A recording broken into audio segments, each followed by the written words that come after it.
Disseram a você que era natural, que as borboletas no estômago eram prova de amor, que o coração acelerado era sua alma reconhecendo sua combinação, que a obsessão, as noites sem dormir, a sensação de estar enfeitiçado, significavam que o destino finalmente tinha te encontrado.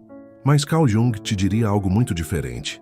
Ele diria: isso não é química, isso é projeção. Pense na última vez em que você não conseguiu parar de pensar em alguém, nas mensagens que você releu, no jeito que ficou encarando o telefone, esperando por uma resposta que nunca veio, no modo como seu corpo pareceu te trair, tenso, inquieto, vivo, de um jeito que não ficava há anos. Parecia um sinal. Mas Jung diria que era sua sombra ensaiando uma velha história. Confundimos intensidade com intimidade. Chamamos de atração quando na verdade é reconhecimento. Não reconhecimento deles, reconhecimento de uma ferida. A faísca da chamada química muitas vezes é o sistema nervoso lembrando um padrão. Um pai frio cujo amor você tinha que ganhar. Um parceiro distante que dava só o suficiente para te manter fisgado. Uma memória de nunca ser suficiente, agora embrulhada no corpo de um estranho.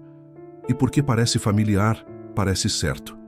Porque dói no mesmo ritmo que um dia doeu, você confunde isso com paixão. Mas aqui está a verdade. O corpo não sabe a diferença entre amor e trauma quando ambos produzem a mesma adrenalina. Seu coração não acelera só por alegria, ele também acelera por medo. É por isso que algumas das atrações mais intoxicantes acontecem com pessoas que são erradas para você. Indisponíveis, manipuladoras, até tóxicas, e ainda assim você se sente puxado por elas como um ímã. Por quê? Porque o seu inconsciente as confundiu com completude. Ele acredita que essa pessoa detém a peça que falta em você, mas não detém. Ela apenas segura um espelho. Jung nos alertou que o que projetamos nos outros não é quem eles são.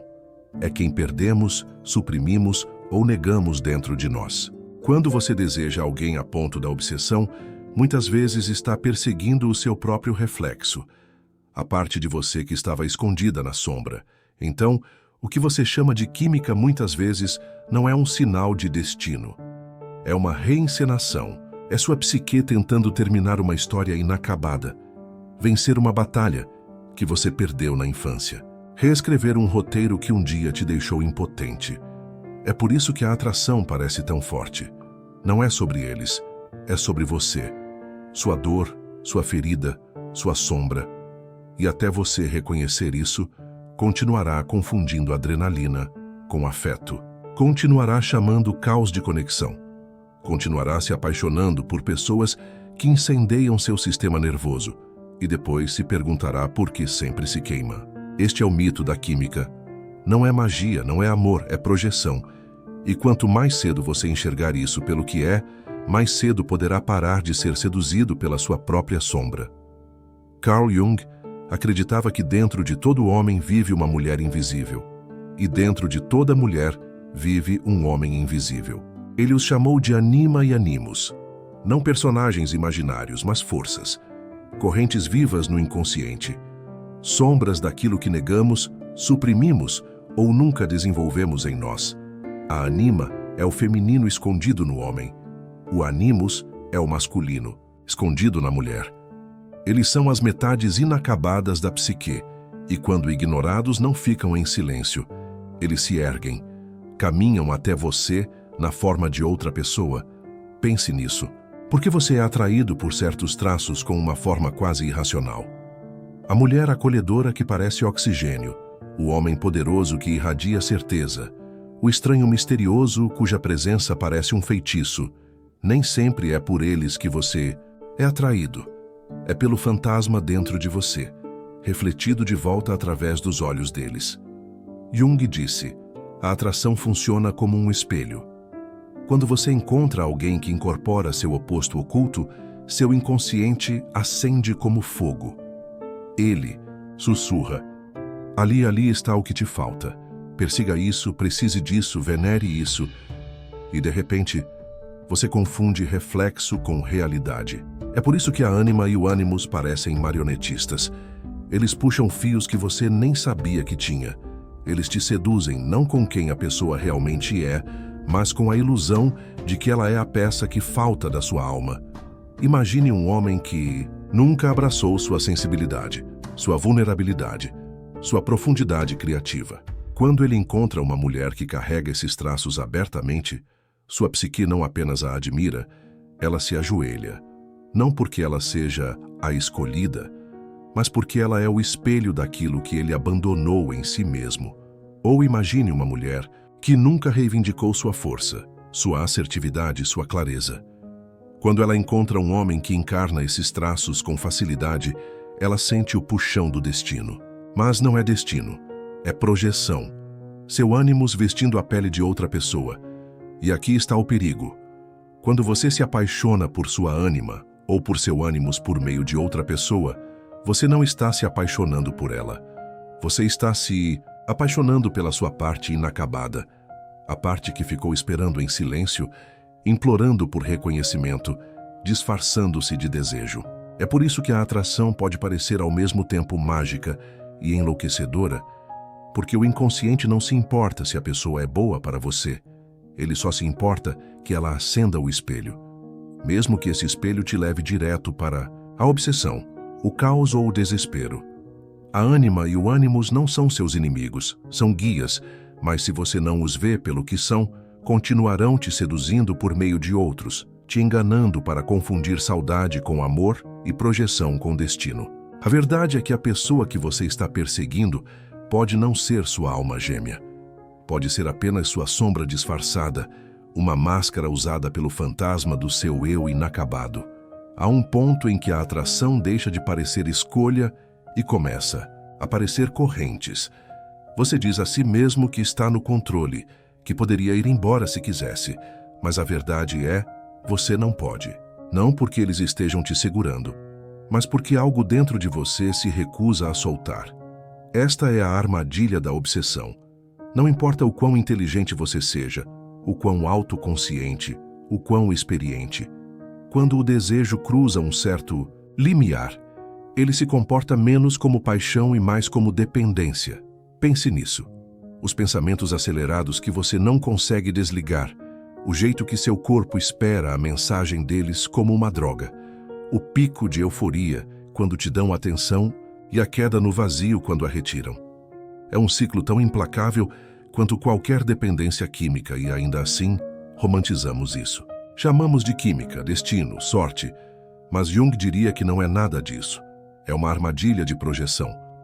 Quando alguém incorpora as qualidades que você enterrou em si, seu inconsciente confunde essa pessoa com salvação, coroa essa pessoa como a peça que falta na sua história. E quando isso acontece, você não os vê mais como são. Você os vê como tudo o que te falta.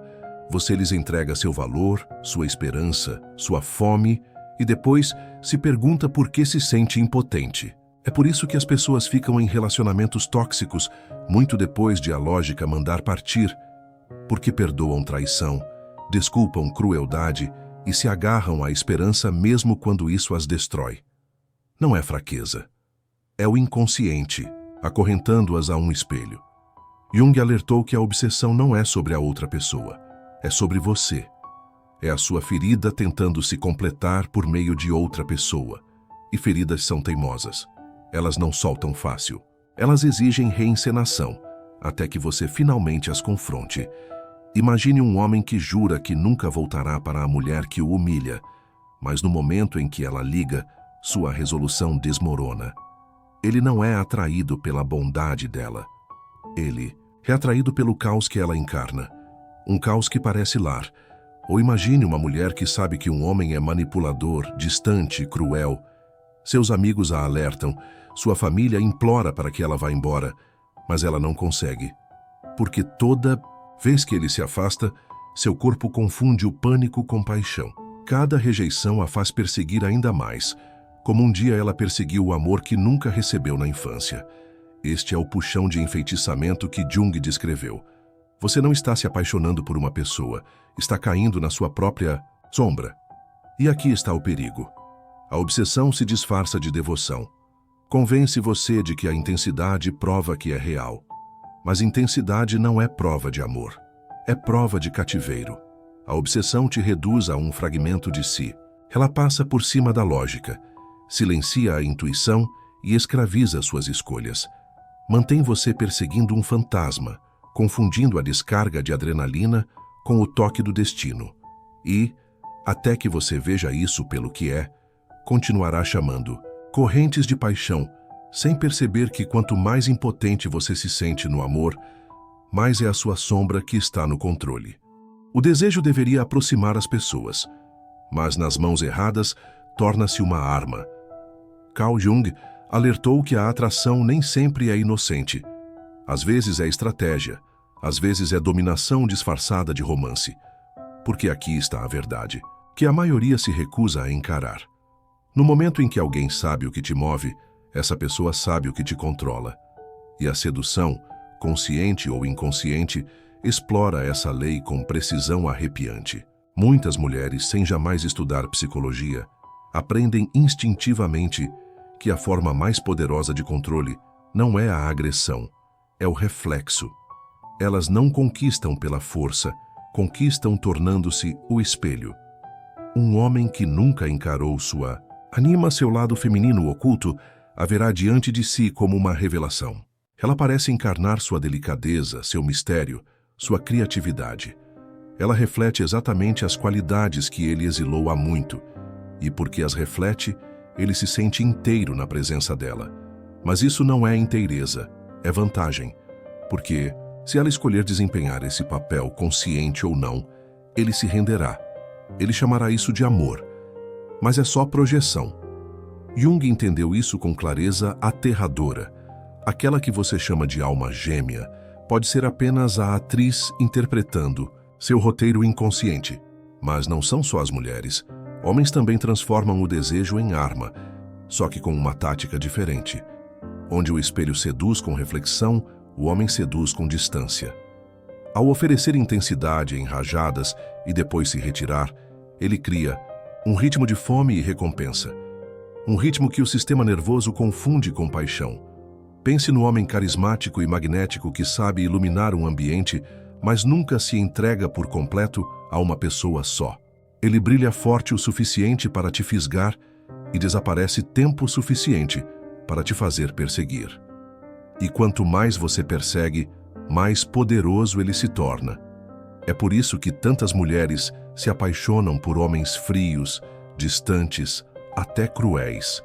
Porque a ausência em si se torna viciante. Cada momento de atenção parece oxigênio, e a retirada soa como asfixia. Esse ciclo não é química, é condicionamento. Esta é a arma do desejo, transformar a atração em dependência, fazer alguém confundir a própria fome com prova de amor. A sedução funciona porque não oferece apenas prazer, oferece identidade. O homem que só se sente poderoso quando é perseguido. A mulher que só se sente viva quando é desejada. Eles não precisam te amar, só precisam ativar a ferida que você já carrega. E uma vez que o façam, você fará o resto. Você desculpará a frieza, você glorificará a distância, você confundirá o reflexo com destino. E fazendo isso, entregará o próprio poder, que achou que estava compartilhando. Nem sempre isso é malicioso, às vezes é inconsciente. Às vezes o manipulador é tão ferido quanto quem é manipulado. Mas intenção não apaga efeito. O resultado é o mesmo. O amor vira performance, a intimidade vira vantagem, e o desejo vira a coleira com a qual as pessoas conduzem umas às outras à submissão. O que torna isso tão perigoso é que a sociedade recompensa. Filmes, música, até as redes sociais glorificam a perseguição, o mistério, o amante inalcançável. Somos ensinados que quanto mais dói, mais deve ser real. Que amor sem obsessão é entediante, que segurança é fraqueza. E assim, o ciclo se repete. As pessoas confundem manipulação com magnetismo e dominação com desejo. Mas o alerta de Jung corta a ilusão. O que você chama de amor pode não ser conexão alguma. Pode ser uma performance roteirizada pela sombra, com você como ator sem saber. E a menos que você reconheça, quando a sedução virou controle, continuará confundindo cativeiro com química. Carl Jung nos alertou para um ciclo aterrorizante. Até que você torne o inconsciente consciente, ele governará sua vida e você o chamará de destino. Este é o eco cruel do trauma. Você não apenas lembra suas feridas, você as reencena.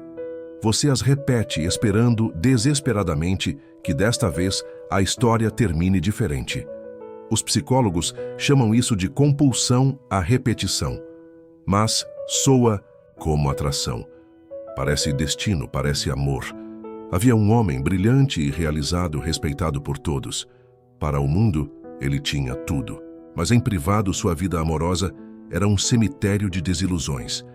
Cada mulher a quem ele entregava o coração carregava a mesma sombra. Fria, distante, emocionalmente indisponível. Uma o deixou por outro homem. Uma zombou quando ele mostrou vulnerabilidade. Uma desapareceu sem explicação. Rostos diferentes, a mesma história. E mesmo quando ele dizia a si mesmo nunca mais, mesmo quando os amigos o alertavam, mesmo quando ele reconhecia as bandeiras vermelhas, ele ainda voltava. Por quê? Porque ele não perseguia aquelas mulheres. Ele perseguia o fantasma da mãe.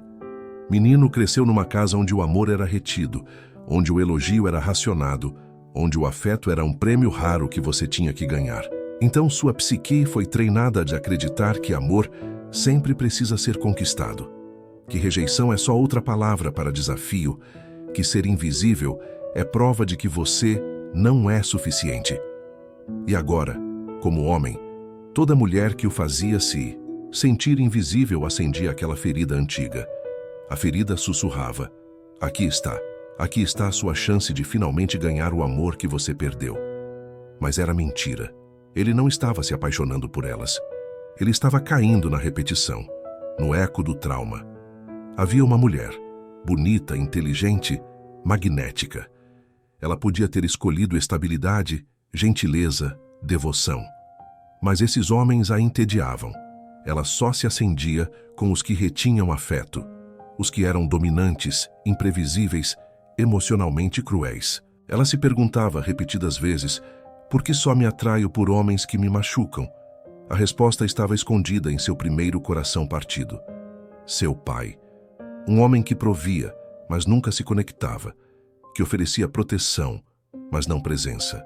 Que a ensinou sem palavras que amor era distante, que a aprovação precisava ser conquistada, que afeto estava sempre fora de alcance. Então, agora, quando ela encontra um homem emocionalmente indisponível, seu inconsciente grita: é isso, aquela dor familiar. Talvez desta vez possamos consertar. Talvez desta vez ele fique. Mas ele não fica. E o ciclo continua. Este é o truque horrendo da compulsão à repetição. A ferida se disfarça de desejo. Quanto mais familiar a dor parece, mais intoxicante a atração se torna. Você chama de química, mas é reencenação. Você chama de paixão, mas é seu sistema nervoso perseguindo resolução. Você diz: não posso evitar de quem gosto. Mas o que quer dizer é: não consigo escapar da história que nunca terminei. E assim, as pessoas que mais te ferem parecem as mais magnéticas. Não porque sejam sua alma gêmea, mas porque são sua frase inacabada. Jung acreditava que a psique tem uma necessidade quase compulsiva de repetir as velhas feridas, não por crueldade, mas por esperança. Esperança de que desta vez a história termine diferente. Esperança de que desta vez a rejeição vire aceitação. Que o silêncio vire amor. Que a ferida finalmente feche. Mas aqui está a verdade devastadora. Você não cura o passado reencenando-o com novos atores. A criança em você ainda persegue o pai ou a mãe que não pôde dar o que você precisava. E cada novo parceiro que espelha essa ferida não está aqui para curá-la. Está aqui para lembrar que ela existe. Até que você a confronte diretamente, continuará reprisando a mesma desilusão em corpos diferentes, confundindo trauma com atração e dependência com amor. O eco do trauma é sedutor porque parece lar. Mas lar nem sempre é seguro. Às vezes, lar é um campo de batalha que você nunca deixou. E até que encare a verdade do seu passado, até que olhe para a ferida e a nomeie, você continuará construindo futuros sobre as ruínas da sua infância. Esta é a tragédia da compulsão à repetição. Você não se apaixona apenas por pessoas, você se apaixona por padrões. Padrões que sussurram fechamento, mas entregam apenas caos. E se você não quebrar o ciclo, não vai perder só a pessoa, vai perder a si mesmo. O amor deveria ser um santuário, um lugar onde você descansa, onde é visto, onde está seguro. Mas, para muitos, a atração não constrói um santuário. Constrói um campo de batalha. Cada olhar vira um teste. Cada silêncio vira uma arma. Cada beijo parece menos ternura e mais um tratado esperando para ser quebrado. Carl Jung alertou que quando a atração é movida pela sombra, ela não une, ela colide. Duas pessoas não se encontram no amor, elas se encontram nas feridas. E quando feridas se encontram, faíscas não apenas voam, elas incendeiam guerras. Quando você cai numa atração movida pela sombra, você não está realmente vendo a outra pessoa, está vendo seu reflexo e ela está vendo o dela. Dois espelhos se encaram, cada um refletindo a quebra do outro em loops infinitos. Ele olha para ela e vê o calor que nunca permitiu em si. Ela olha para ele e vê a força que nunca reivindicou. Mas, sob essas projeções, nenhum é realmente visto. E assim, em vez de intimidade, há performance. Em vez de união, há reencenação. Cada pessoa pedindo silenciosamente à outra que cure feridas do passado, mas nenhuma capaz de fazê-lo. Somos ensinados que paixão prova amor, que quanto mais intenso o fogo, mais verdadeira a conexão. Mas intensidade é, muitas vezes, a bandeira vermelha, porque amor real não te deixa tremendo, não te deixa sem dormir, obcecado e impotente. Isso não é amor, isso é guerra. Pense nos casais que não conseguem se largar mesmo enquanto se destroem, nos que confundem gritos com honestidade, ciúme com devoção, caos com química. Eles dizem, não podemos viver um sem o outro, mas o que querem dizer é, nossas sombras não nos deixam ir. Nesses relacionamentos, a paixão vira a fumaça que sobe do campo de batalha. Cada abraço é um cessar-fogo. Cada briga é mais uma rodada de combate. E ainda assim chamam isso de amor, porque não conseguem imaginar desejo sem destruição. Isso não é apenas pessoal, é cultural. Glorificamos o campo de batalha. Escrevemos filmes, canções e romances sobre amantes que lutam, sofrem, traem, e chamamos isso de romance. Dizemos a nós mesmos que, se não dói, não é real, que amor sem obsessão é chato, que segurança é fraqueza. E assim gerações inteiras confundem trauma com paixão, guerra com intimidade. Quando a atração vira guerra, ninguém vence. Ambos os parceiros saem sangrando, ainda carregando as mesmas feridas que trouxeram para o campo. E quanto mais parece destino, mais pode ser o eco de velhas batalhas se repetindo por rostos novos, porque aqui está a verdade sombria que Jung queria que víssemos. Se seu amor parece guerra, isso não prova sua profundidade. Prova sua sombra, exigindo outra luta. O desejo não governa apenas indivíduos, governa sociedades. Carl Jung alertou que a sombra não para no pessoal, ela se expande para o coletivo. E em nenhum lugar isso é mais claro do que na forma como a cultura usa a luxúria como controle. O que te move pode ser usado para te governar, porque o sistema nervoso não acende apenas em relacionamentos, acende no mercado, na política, na cultura. Publicitários sabem disso. É por isso que todo produto de perfume a carros é vendido com a promessa do desejo. Não o carro em si, mas a mulher encostada nele. Não o perfume em si, mas a fantasia de que, usando-o, alguém vai te desejar até doer. O desejo não é só combustível pessoal, é moeda. E quem o controla, controla comportamento. Mas vai além. A mídia não vende apenas produtos, vende arquétipos. O homem perigoso que não se importa. A femme fatale que seduz e abandona. As tramas nas quais a obsessão é confundida com devoção e a traição é vestida como paixão. Somos criados com narrativas que glorificam a luxúria como poder. Os filmes te dizem que o bad boy é irresistível, que a mulher fria é intoxicante, que a perseguição é a verdadeira prova de amor. Somos ensinados que segurança é entediante, que paz é fraqueza, que só aqueles que nos ferem profundamente podem despertar nossos corações. E assim, gerações inteiras são condicionadas a perseguir as mesmas dinâmicas que as destroem, porque a cultura as rotulou como românticas. Olhe de perto e verá um padrão mais escuro. A luxúria, em sua forma sombria, não é sobre conexão, é sobre hierarquia, sobre dominação. Quem detém a atenção detém o poder. Quem retém intimidade controla a perseguição. Quem reflete sua ferida vira seu senhor. E a cultura recompensa essas dinâmicas. O homem que conquista mulheres é celebrado. A mulher que reduz homens à obsessão é idolatrada. Não é o amor que glorificamos, é a conquista. É por isso que tantos confundem luxúria com liberdade, quando na realidade ela é uma das formas mais antigas de controle, porque nada escraviza mais silenciosamente do que o desejo. Você acha que está escolhendo, mas na verdade está obedecendo. Jung diria isto: quando uma sociedade falha em confrontar sua sombra, isso não aparece só na política ou nas guerras. Aparece no quarto, aparece nos filmes que celebramos, nas músicas que cantamos, nas fantasias que vendemos. E a verdade mais escura é esta: enquanto a luxúria for confundida com poder, continuaremos construindo culturas que veneram a obsessão e desprezam o amor.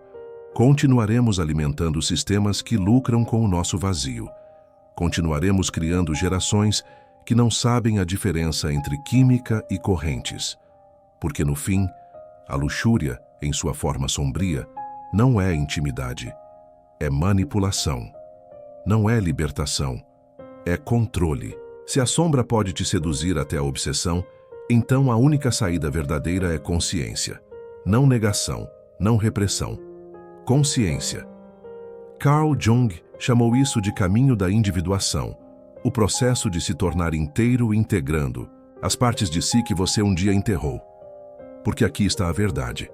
Você não pode matar a sombra, você não pode silenciar a ânima ou o ânimos. Eles são parte de você. E enquanto você fugir deles, eles vão te caçar nos rostos de estranhos. O momento da liberdade começa quando você reconhece a projeção. Quando você olha para a pessoa por quem está obcecado e ousa perguntar: o que eles despertam em mim que eu não despertei em mim mesmo? É a doçura dela, a força dele, o mistério deles, o poder, a liberdade. Essas qualidades não pertencem só a eles. São suas, escondidas na sombra, esperando para serem reivindicadas. Quando você percebe isso, o feitiço começa a quebrar. Você para de vê-los como salvação. Passa a vê-los como espelho. Integração significa trazer de volta as partes de você que negou. O homem que projeta sua ânima para fora precisa aprender a abraçar sua própria sensibilidade, criatividade e vulnerabilidade. A mulher que projeta seu ânimos precisa aprender a reivindicar sua própria força, clareza e independência. Este não é um trabalho fácil. No começo parece antinatural, quase estrangeiro, mas cada passo em direção a abraçar seu eu inteiro enfraquece o aperto da projeção, e lentamente a atração muda. Ela não te arrasta mais para o caos, ela te puxa para a ressonância. Quando você integra sua sombra, para de perseguir pessoas para preencher as lacunas da sua alma. Para de confundir intensidade com intimidade. Para de confundir dor com paixão. E algo extraordinário acontece.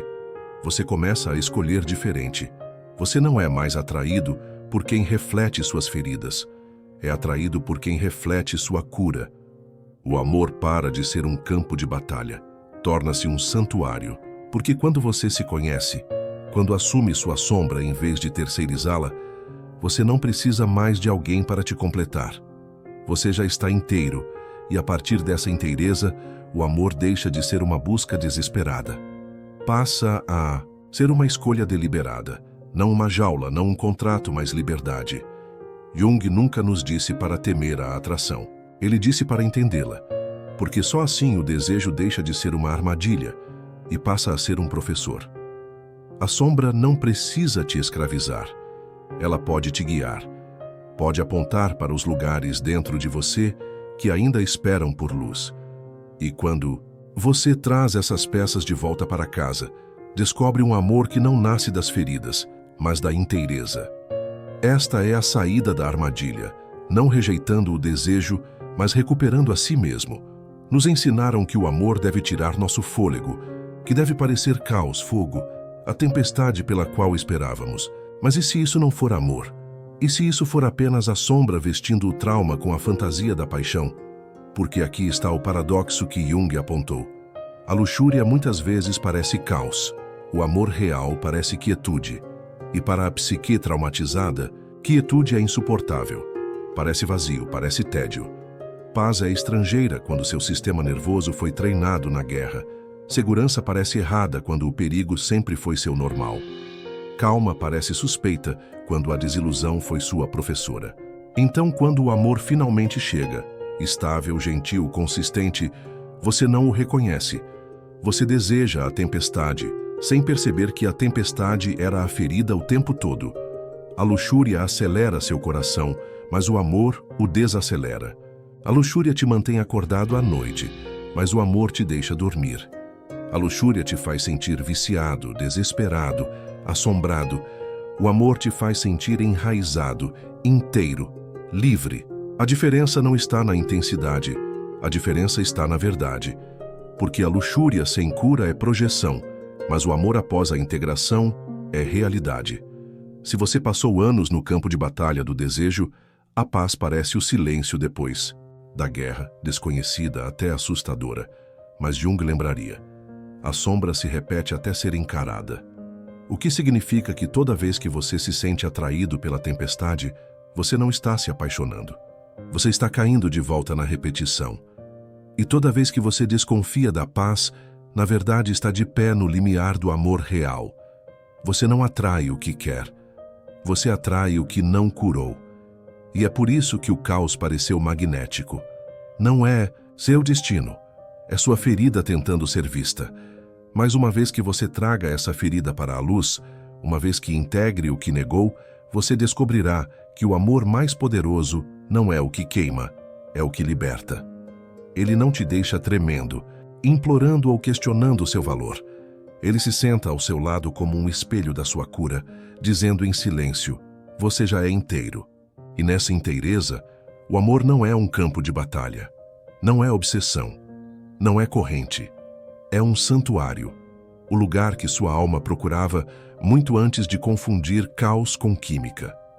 Você acaba de ver a verdade mais sombria sobre o desejo sexual, que nem sempre é amor, nem sempre é química, nem sequer é sempre uma escolha.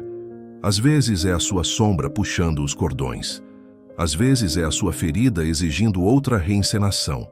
E até que você encare isso, continuará caindo na mesma história, com nomes e rostos diferentes, mas o mesmo final. Então, pergunte a si mesmo agora: de quem você tem sido viciado? Do seu amor ou da sua ferida? Se este vídeo sacudiu algo dentro de você, se te fez repensar o que você chamou de química ou destino, então não apenas fique com isso, adicione sua voz. Comente abaixo com o padrão que você reconheceu em si. Conte-nos a história que você vem repetindo e o que será preciso para finalmente se libertar. Porque este canal não é só sobre informação, é sobre revolução. Estamos construindo uma comunidade de pessoas dispostas a olhar para a sombra, a fazer as perguntas desconfortáveis, a transformar a atração de uma jaula em uma escolha. Então, se você sentiu o peso destas palavras, aperte o botão de like para que mais pessoas possam encontrá-las. Compartilhe com alguém que continua confundindo caos com amor. E se ainda não fez isso, inscreva-se para não precisar lutar estas batalhas sozinho. Porque aqui nós não apenas perseguimos o amor, nós desmascaramos as mentiras, encaramos a sombra e curamos a ferida. Um grande abraço e obrigado.